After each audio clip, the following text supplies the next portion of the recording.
Social media ने हर को influencer बनने का मौका दे दिया है। हर नेता अगर कॉन्वॉय से गुजर रहे हैं तो उसकी रील कटवा लेते हैं, वो रील चल जाती है। अगर कहीं जा रहे हैं, कहीं फीता काट रहे हैं तो उसकी रील कटवा लेते हैं। राघव चड्ढा खुद से क्या करा उन्होंने, लेकिन उनकी सोशल मीडिया फॉलोइंग अगर आप देखोगे तो आम आदमी पार्टी के टॉप 10 लीडर्स की टोटल सोशल मीडिया फॉलोइंग जितनी नहीं है, उनकी अकेले की। रीजन ये है कि वो रील काट काट के फेमस हुए हैं। क्या न्यूट्रल जर्नलिज्म सच में अब बचा है? मीडिया कभी भी इंडिपेंडेंट नहीं रह सकती है। मैं आपको एक बहुत ही हार्श रियलिटी बता रहा हूँ। कंट्रोवर्शियल स्टेटमेंट है कि अगर मीडिया कॉर्पोरेट्स के हाथों में ना भी रहे तब भी इंडिपेंडेंट नहीं रह सकती है, उसे एक साइड लेना पड़ेगा। अगर मीडिया लोगों की बात करने लगे, मैं रियलिटी बता रहा हूँ क्योंकि मैं मीडिया से हूँ, अगर मीडिया लोगों की बात करने लगे एक हफ्ता, सिर्फ एक हफ्ता वो लोगों की बात कर दे, पूरी मीडिया, नेशनल मीडिया देश में।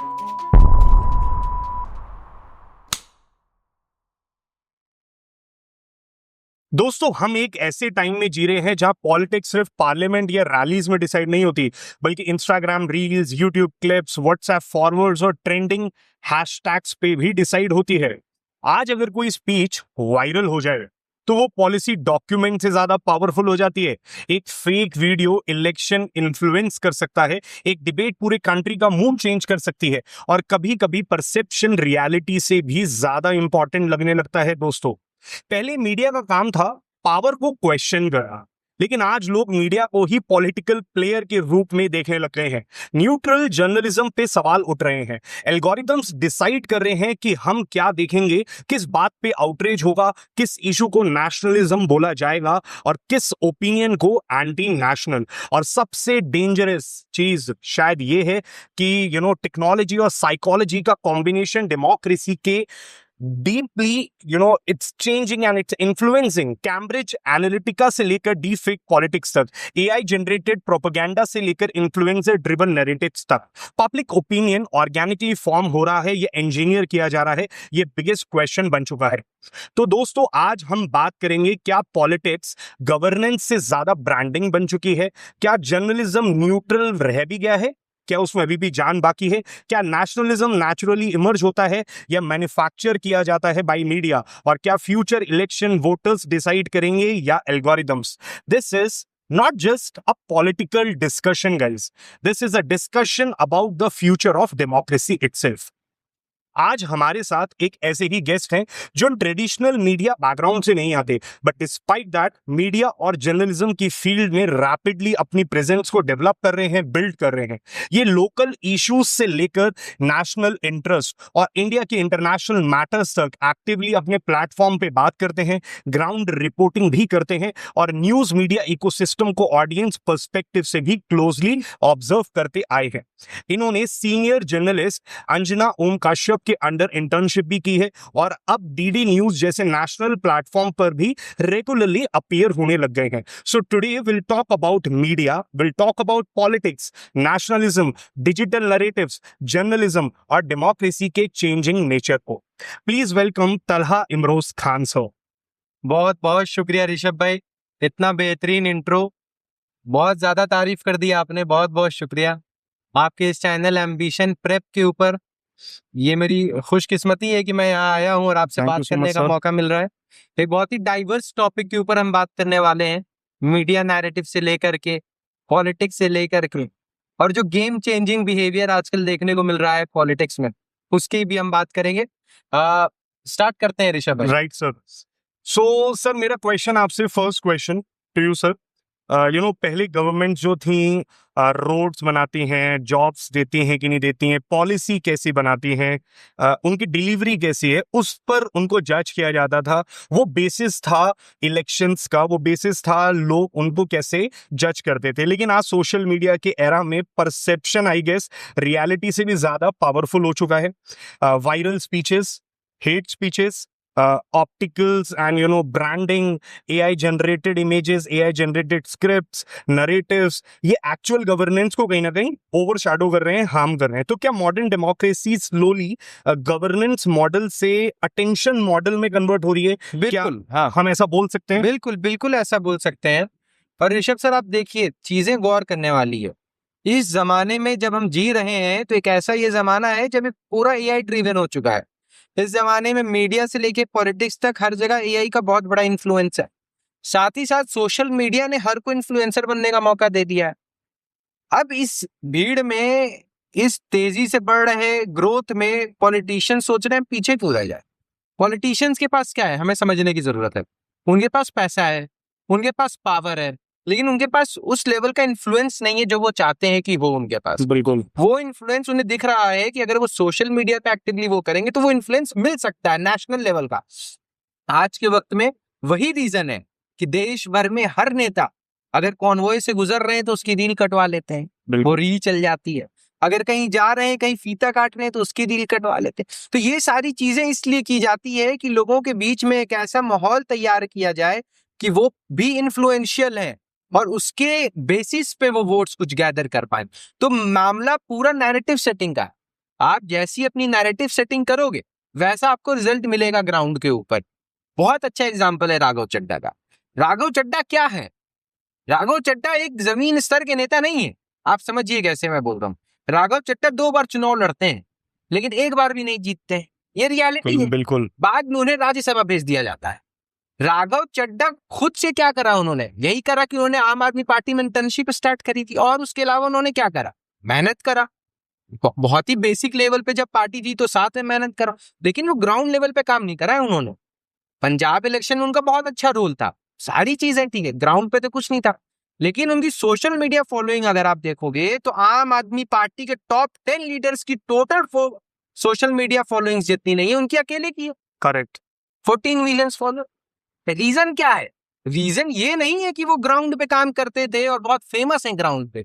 रीजन ये है कि वो रील काट काट के फेमस हुए हैं। ये रियलिटी है। तो उन्हें पता है कि नैरेटिव सेट कैसे किया जाता है, मार्केट में अगर इन्फ्लुएंशियल बने रहना है तो कैसे बने रहना है, और वो उसका इस्तेमाल कर रहे हैं। सोशल मीडिया का जमाना है, सभी चाहते हैं इन्फ्लुएंसर बनना। तो जेंजी नेता इसलिए उनको नहीं कहा जाता, बिल्कुल, शायद वो जेंजी की नस को भी जानते हैं। हाँ बिल्कुल जानते हैं, बिल्कुल राइट सर। तो सर यहीं से ना मेरा दूसरा सवाल निकलता है और वो थोड़ा सा मेरे को ऐसा लगता है कि आज की मीडिया के ऊपर एक इम्पोर्टेंट क्वेश्चन के रूप में निकल सकता है। न्यूट्रल जर्नलिज्म एक इम्पोर्टेंट पॉइंट बन चुका है इवन फॉर यूपीएससी पीपल। क्या न्यूट्रल जर्नलिज्म सच में अब बचा है या ये बिल्कुल ही खत्म हो चुका है? पब्लिक को अब न्यूट्रलिज्म शायद पसंद आ रहा है या नहीं आ रहा है, मैं उस पर भी आपसे पूछूंगा। बट आज हर न्यूज चैनल को आप देख लीजिए, किसी ना किसी आइडियोलॉजी, किसी ना किसी पॉलिटिकल कैंप, किसी ना किसी पार्टी सपोर्टिंग, कॉर्पोरेट फंडेड, ऐसा ही हमें देखने को मिलता है। ये उसी लेंस से वो लोग एक्चुअल में बात तो करते हैं। प्राइम टाइम डिबेट्स पे हम बात कर लें, ज़्यादा इमोशनल मोबिलाइजेशन ज़्यादा लगती है, इंफॉर्मेशन प्रोवाइडिंग वो चैनल्स कम लगते हैं। क्या मीडिया भी बायस्ड हो गया है? मेरा पहला आपसे क्वेश्चन। सेकंड, या हम ये कह सकते हैं कि ऑडियंस शायद खुद से नहीं चाहती है ये सब करना? क्या हम ये भी बोल सकते हैं कि जो ऑडियंस है वो खुद सिर्फ वही न्यूज़ कंज्यूम करना चाहती है जो उनके बिलीव्स को वैलिडेट करता रहे?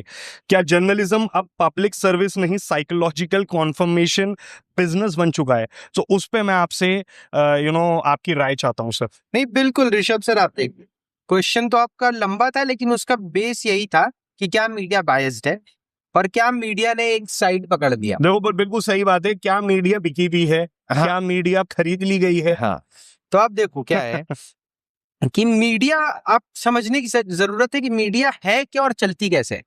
अगर आप इस चीज को समझ जाते हो तो सारी चीजें आपको क्रिस्टल क्लियर हो जाएंगी।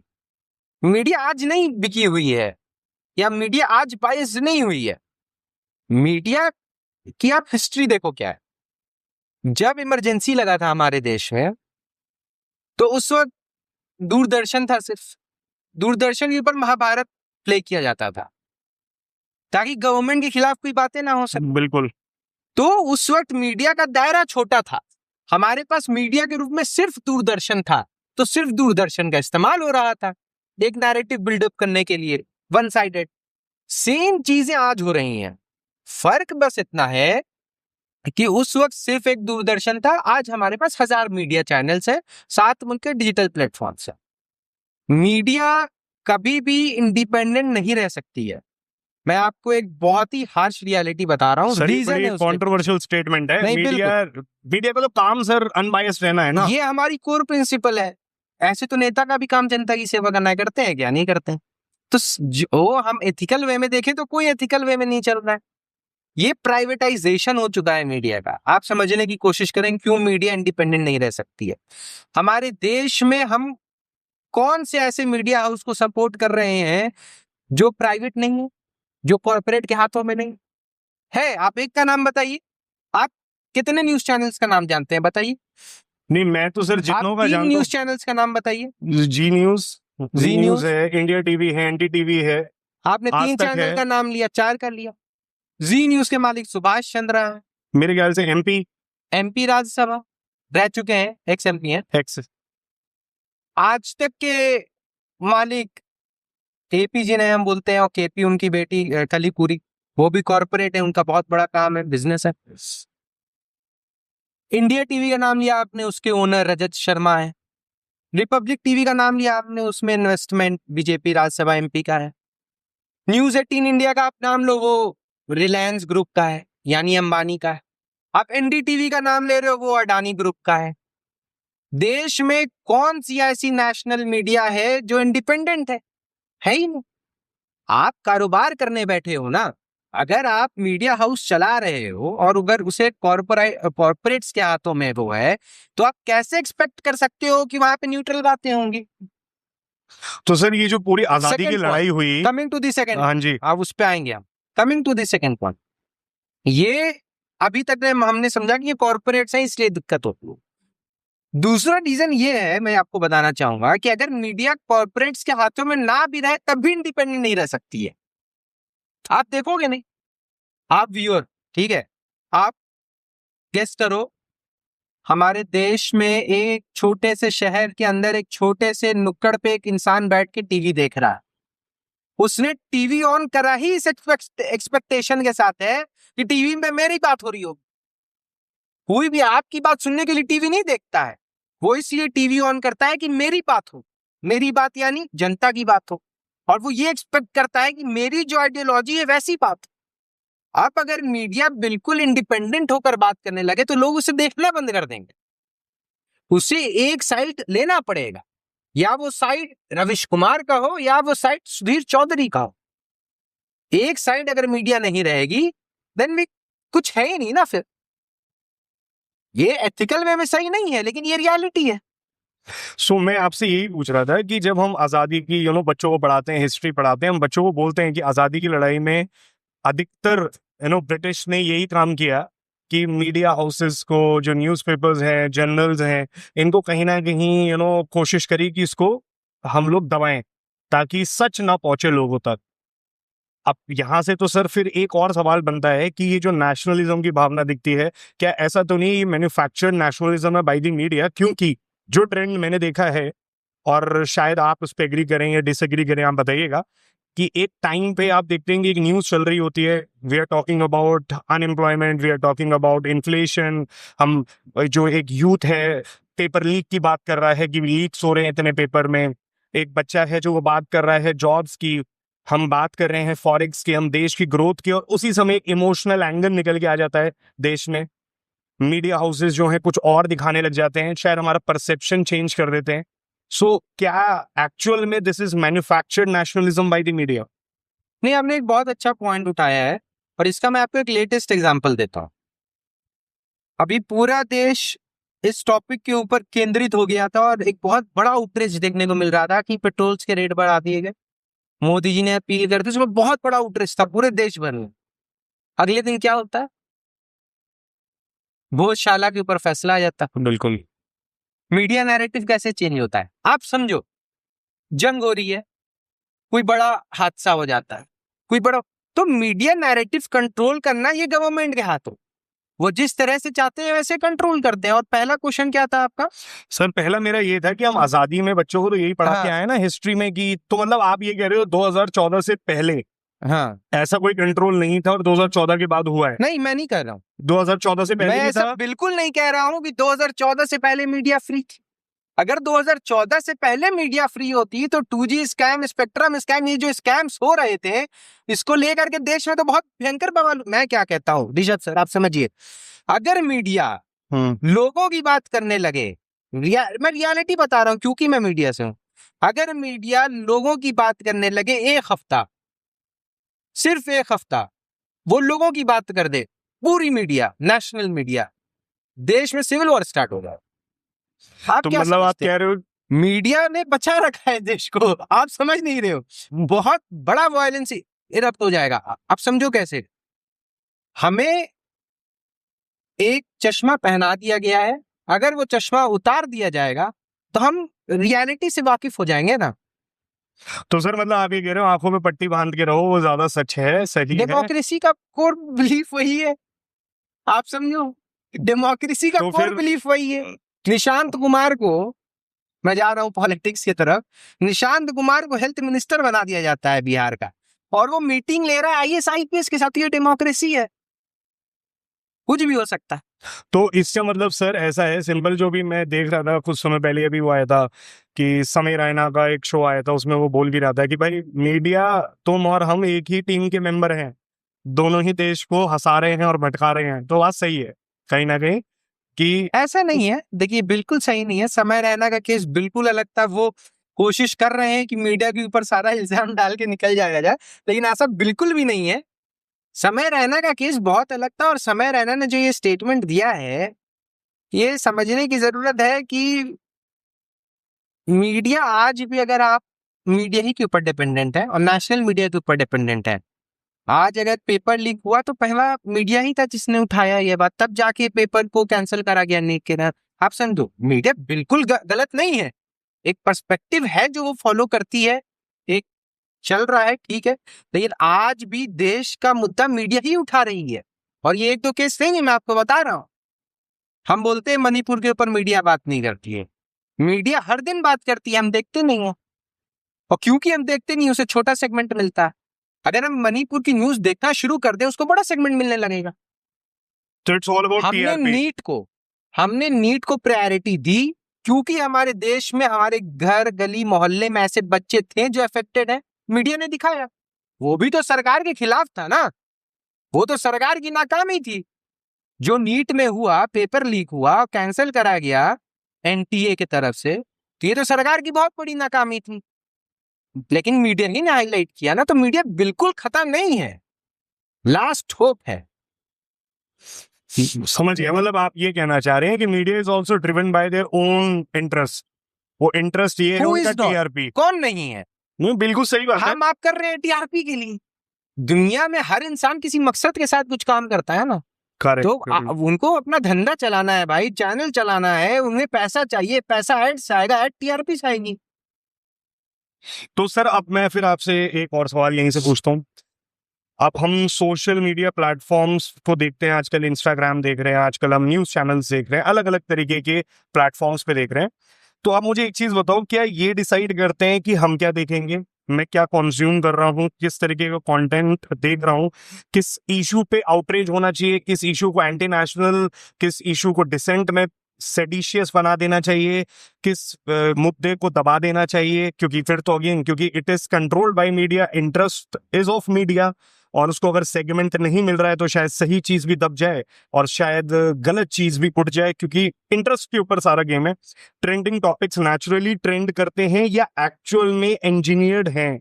जो हम देख रहे हैं, हमें लग रहा है ये वायरल हो रहा है, क्या एक्चुअल में वायरल है या ये भी वायरल किया गया है बाय द मीडिया? बहुत ऐसे तो नहीं एल्गोरिथम्स अब ह्यूमन साइकोलॉजी को नहीं, मैं समझ गया आपका क्वेश्चन का है, और बहुत अच्छा क्वेश्चन आपने, बहुत अच्छा पूछ रहे हैं आप सवाल। ये दुनिया बहुत फैब्रिकेटेड दुनिया हो चुकी है, और खासकर सोशल मीडिया की वजह से इतनी फैब्रिकेटेड दुनिया है। आप कोई काम कर रहे हो AI की मदद से कर रहे हो, आप कोई काम कर रहे हो सोशल मीडिया पे डाल रहे हो।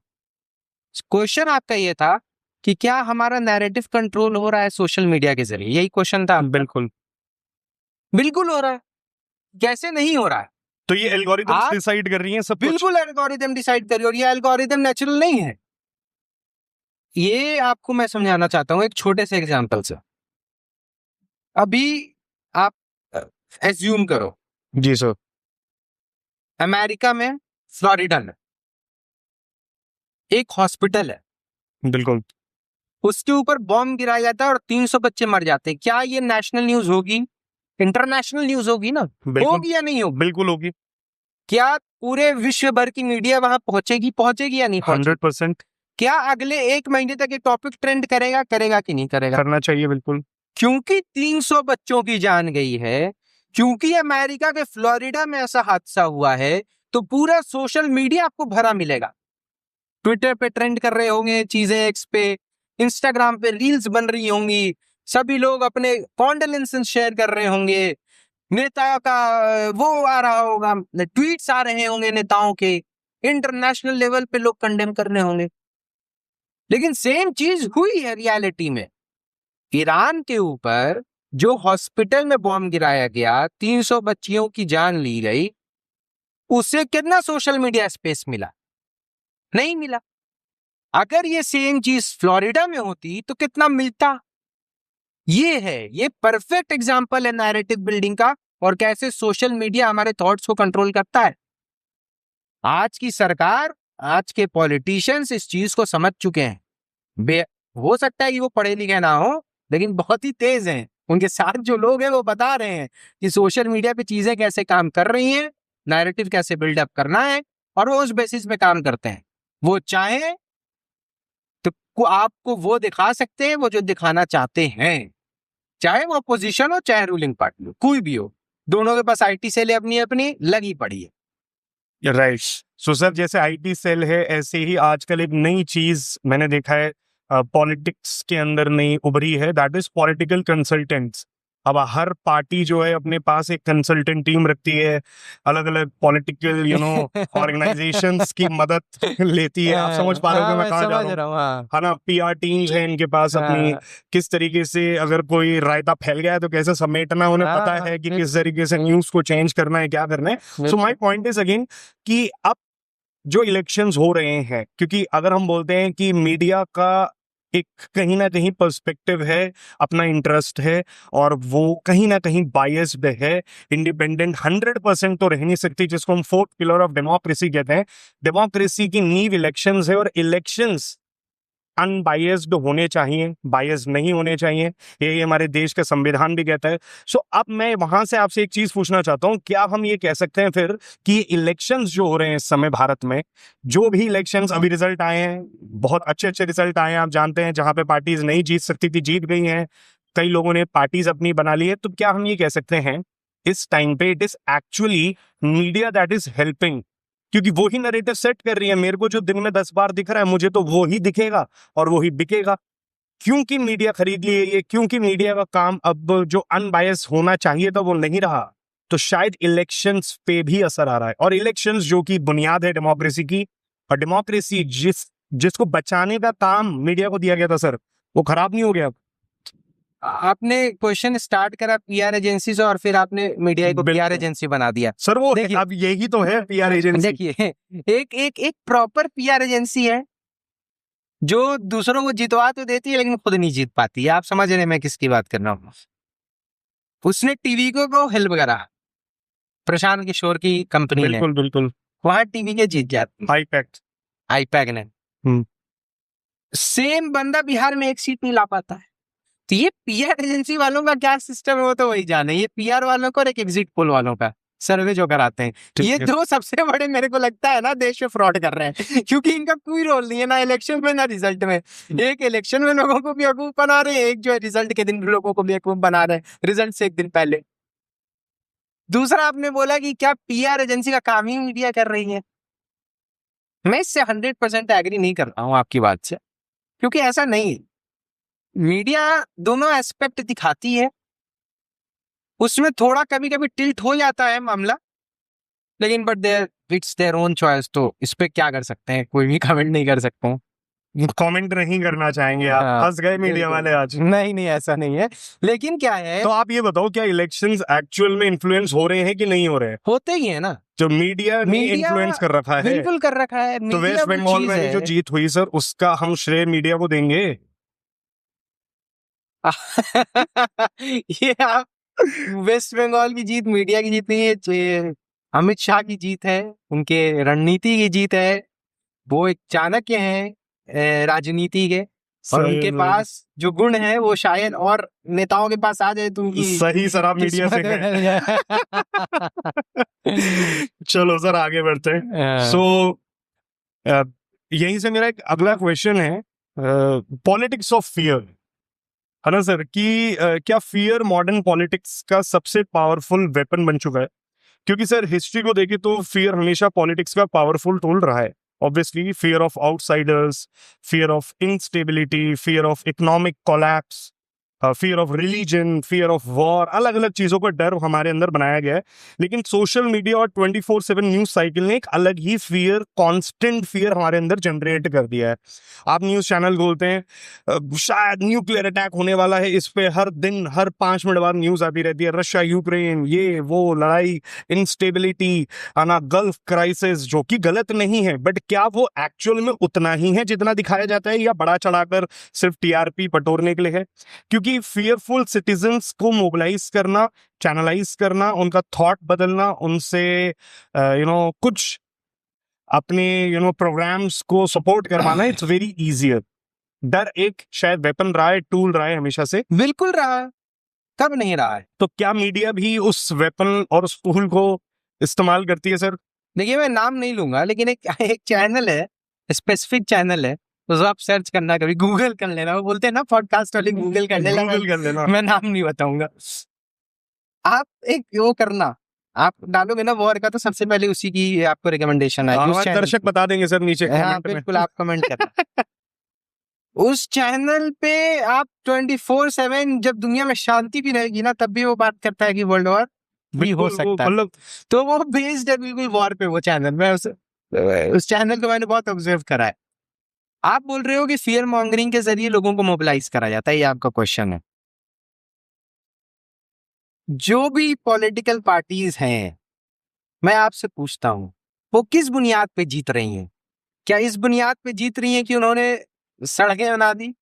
क्या इस बुनियाद पे जीत रही हैं कि उन्होंने फ्लाई वो बना दी, एक्सप्रेसवेज बना दी, हॉस्पिटल्स बहुत अच्छे कर दिए, स्कूल्स बहुत अच्छे कर दिए? क्या इस बुनियाद पे जीत रही है कि हमारी करेंसी बहुत अच्छा कर रही है, हमारी जीडीपी बहुत अच्छा कर रही है, हमारी इंटरनेशनल रेप्यूटेशन बहुत अच्छी हो रही है? इस बुनियाद पे वो मांगने थोड़ी आती हैं। वो तो इस बुनियाद पे मांगने आती है ना कि तुम मुसलमान हो, तुम मेरे को वोट दे दो, या तुम हिंदू हो, तुम मेरे को वोट दे दो। अगर हिंदू मुस्लिम से बात बढ़ती है तो तुम इस जात के मुझे वोट दे दो, तुम उस जात के मुझे वोट दे दो। तो ये फियर मॉन्गरिंग ही है ना, जिसके बुनियाद पे वोट मांगी जाती है। एक सर्टेन पॉलिटिकल पार्टी है जो हिंदुत्व की राजनीति करती है, एक सर्टेन पॉलिटिकल पार्टी है जो कास्टिज्म की राजनीति करती है। तो दोनों ने डरा के रखा है, दोनों के एक स्पेसिफिक फैन बेसेस है जो डरे हुए हैं। एक सर वो काम पे मांगने आई थी, तो उनकी पार्टी वाले छोड़ के भाग रहे हैं उन्हें। काम पे बोले थे कि शिक्षा पे काम किया हमने, हमने हेल्थ पे काम किया, तो सुनी नहीं लोगों ने। हाँ नहीं, तो बिल्कुल उन्हें भी डरा के रखना चाहिए। बिल्कुल उन्होंने गलत करा, वो पॉलिटिशियन नहीं है। मैं क्या बोलता हूँ, मुझसे लोग बोलते हैं कि इंडिया में if not Modi then who. मैं पूछता हूँ लोगों से, if not Modi then who? लोगों का जवाब आता है राहुल गांधी। मतलब वेरी गुड यार, एलओपी है, बहुत अच्छा नेता है, बहुत पढ़ा लिखे हैं, बहुत। मैं उन्हें बहुत सिंपल सा जवाब देता हूँ, Rahul Gandhi is a very good human being but is not a good politician. आप समझो मैं क्या कह रहा हूं? आपको राजनीति करने के लिए राजनीति की समझ होनी चाहिए। फियर मॉन्गरिंग बहुत जरूरी है। अब वो कर रहे हैं फियर मॉन्गरिंग, कास्ट के नाम पे कर रहे हैं, अच्छा, लेकिन वो कर रहे हैं, स्टार्ट करा है उन्होंने, धीरे धीरे 5 साल बाद इफेक्ट दिखेगा फियर मॉन्गरिंग का। Right sir. So sir before we end, मैं आपसे कुछ जानना चाहूंगा, लास्ट क्वेश्चन। आप मुझे बताओ सर, इंडियन मीडिया के यू आर रिप्रेजेंटेटिव कह सकते हैं, या you belong to that ecosystem. आपको क्या लगता है ऐसा कि कौन सी ऐसी 3 चीजें हैं जो शायद हमारे इंडियन मीडिया को सुधारने की जरूरत है? कौन सी 3 चीजें हैं, कौन से 3 एस्पेक्ट्स हैं जहां पे हमारे इंडियन मीडिया को काम करने की जरूरत है, इम्प्रूवमेंट की जरूरत है? पहली चीज मेरे को ये लगती है कि हमारे मीडिया में एक थोड़ी सुधार होनी चाहिए। देखिए कोर चीजों को, तो कोर जो सिस्टम चल रहा है उसको हम नहीं बदल सकते हैं, उसी में कुछ ठीक कर सकते हैं चीजें। मेरे को ये लगता है ना कि जब जंग का वक्त हो या किसी ऐसी इंटरनेशनल क्राइसिस का वक्त हो या नेशनल क्राइसिस का वक्त हो, उस वक्त थोड़ा बैठना चाहिए, रुकना चाहिए। बैठना चाहिए, रुकना चाहिए मतलब? कोई खबर आ रही है, क्योंकि इस वक्त खबर का जो फ्लो होता है ना वो बहुत तेज होता अच्छा, है। उस समय धंधे में दिमाग नहीं लगाना चाहिए, उस हाँ, समय थोड़ा देश उस हित वक्त सोचना चाहिए। नहीं, देश के बारे में नहीं, खबर के बारे में सोचना चाहिए कि रुकना चाहिए, 2 सेकंड वक्त देना चाहिए और देखना चाहिए इस खबर का इम्पैक्ट क्या पड़ रहा है सोसाइटी पे। क्योंकि यही गलती हुई थी ऑपरेशन सिंदूर के वक्त, पाकिस्तान घुस गई भारतीय सेना, समझ रहे हो आप? तो इस चीज पे थोड़ी ध्यान देने की जरूरत है, पहला। दूसरा, वो जो ये बजाते हैं ना पो पो सायरन। पो सायरन, हाँ, आजकल वो मुझे सायरन। बिल्कुल पसंद नहीं है। वो आप समझो क्या होता है, एयरप्लेन क्रैश कर गया, मेरे लिए आपके लिए जो रियलिटी है मैं आपको बता रहा हूँ, सोर्स ऑफ एंटरटेनमेंट है। जो रियलिटी है, रेलवे एक्सीडेंट हो गया, मेरे आपके लिए वो सोर्स ऑफ एंटरटेनमेंट, उससे अच्छा एंटरटेनमेंट है ही नहीं। आप बैठ जाते हो टीवी पर, देख रहे हो क्या हो रहा, क्या हो रहा, क्या हो रहा। सामने से आप सामने वाले को दुख जताओगे, लेकिन अंदर अंदर आपको मजा आ रहा होता है। वो एक बहुत ही वो है हमारे अंदर, ह्यूमन नेचर है, मैं आपको बता रहा हूं। लेकिन उसके अंदर जो 100-150 लोग बैठे हैं पैसेंजर्स, वो उनकी फैमिली भी तो टीवी देख रही है। उस मूवमेंट को जब आप सेंसेशनलाइज करते हो, जब सेंसेशन के जरिए उसे वो करते हो, आप दिखाते हो, तो हमें आपको उस कंज्यूम करके बड़ा मजा आ रहा होता है। मतलब मीडिया शुड बी मोर लेकिन ह्यूमनाइज्ड और मैं आ एम्पैथेटिक रहा होना चाहिए। हूँ। लेकिन आप ये भी तो सोचो कि उन 100-150 लोगों की जो फैमिली टीवी देख रही होगी, उस पे क्या गुजरता है। पहला पॉइंट मैंने दिया कि एक थोड़ा सा शॉर्ट चेक होना चाहिए क्राइसिस के वक्त। दूसरा मैंने पॉइंट दिया कि थोड़ा सा सेंसेशन कम होना चाहिए। और तीसरा जो शायद पॉसिबल है नहीं, लेकिन क्योंकि बोल सकते हैं, क्योंकि जबान है तो बोलना ही है, तो तीसरी चीज मुझे ये लगती है कि मीडिया को सुधार करनी चाहिए कि टीआरपी ड्रिवन ना हो, जो कि पॉसिबल है ही नहीं, मैं बस बोल दे रहा हूँ। टीआरपी ड्रिवन ना हो, जो कि मैं भी अगर मीडिया चैनल में इंडल्ज रहूंगा तो मैं भी टीआरपी के पीछे भागूंगा, लेकिन नहीं होना चाहिए। अगर हम रुक के एथिकल वे में सोचे तो टीआरपी से घटिया कोई चीज है ही नहीं। मैं आपको बता रहा हूँ कैसे। टीआरपी को आपको पता है मेजर कैसे किया जाता है? प्लीज सर बताइए। मैं आपको बताता हूँ, बहुत इंटरेस्टिंग है, सुनना आप। एक टीआरपी स्कैम भी तो हुआ था आई गेस, इसी के बेसिस पे। नहीं, स्कैम नहीं हुआ था, मैं आपको एक वो बता रहा हूँ कि ये कितना बड़ा फ्रॉड है। टीआरपी मेजर होता है, आपको पूरे देश भर में लाखों करोड़ों घर हैं जहां टीवी चल रही, आप गेस करना वो जो टीआरपी को मेजर करने की मशीन होती है वो कितने घरों में होगी? No idea sir. 800 से 900 घरों में पूरे इंडिया में है। बस वो मशीन्स डिसाइड करती है कि आपको टीआरपी का क्या डेटा जाएगा। तो वो मशीन कहाँ से आती है? वो मशीन, वो डेटा वाले केबल ऑपरेटर्स होते हैं, वो इंसर्ट करते हैं रैंडमली किसी के घर। अच्छा, लोगों को नहीं पता होता ये? लोगों को नहीं पता होता, वहां से वो चैनल जो देखते हैं वहां से वो डेटा आता है टीआरपी। आप बताओ, आप 140 करोड़ देश की आबादी में ये कैसे डिसाइड कर सकते हो कि किस चैनल की टीआरपी ज्यादा है 800 घरों में मशीन लगाकर? पॉसिबल ही नहीं है। ये बस ये फालतू की चीज है, ये आप समझो। ये डिस्गस्टिंग है कि हम उस बेसिस पे टीआरपी का हवाला ले रहे हैं जिसका कोई वैलिड वो ही नहीं है, आइडेंटिटी ही नहीं है। तो ये टीआरपी ड्रिवन नहीं होनी चाहिए, सायरनबाजी कम होनी चाहिए जिसे सेंसेशन हम कहते हैं, और एक वेरिफिकेशन होनी चाहिए। ये 3 चीज अगर मीडिया धीरे ही धीरे सही करती है तो एक अच्छी मीडिया का हम इन फ्यूचर रूप देख सकते हैं। Right sir. So thank you so much sir, and it was indeed a great conversation, and हमने भी शायद बहुत सारी चीजें सीखी आपसे, and we got a good perspective of how things are done in media, and we would love to hear you again, and कुछ और चीजें बात थैंक करेंगे you sir. So much Rishabh sir, बहुत मजा आया आपसे बात करके। आपके इस चैनल पे एम्बिशन प्रेप के ऊपर बहुत ही ज्यादा इंटरेस्टिंग कॉन्वर्सेशन हुई। आप बहुत अच्छा कंटेंट बनाते हैं, मैंने देखा है आपका कंटेंट, बहुत अच्छा आप कर रहे हो, ऐसे ही आप कर रहे हो। आपकी टीम बहुत अच्छी है, आपका स्टूडियो बहुत अच्छा है। आगे Thank भी you so बात much, sir. करेंगे, जरूर बात करेंगे। 100% बहुत sir. बहुत शुक्रिया, बहुत अच्छा लगा। Thank you so much. Thank Thank you sir. Thank you.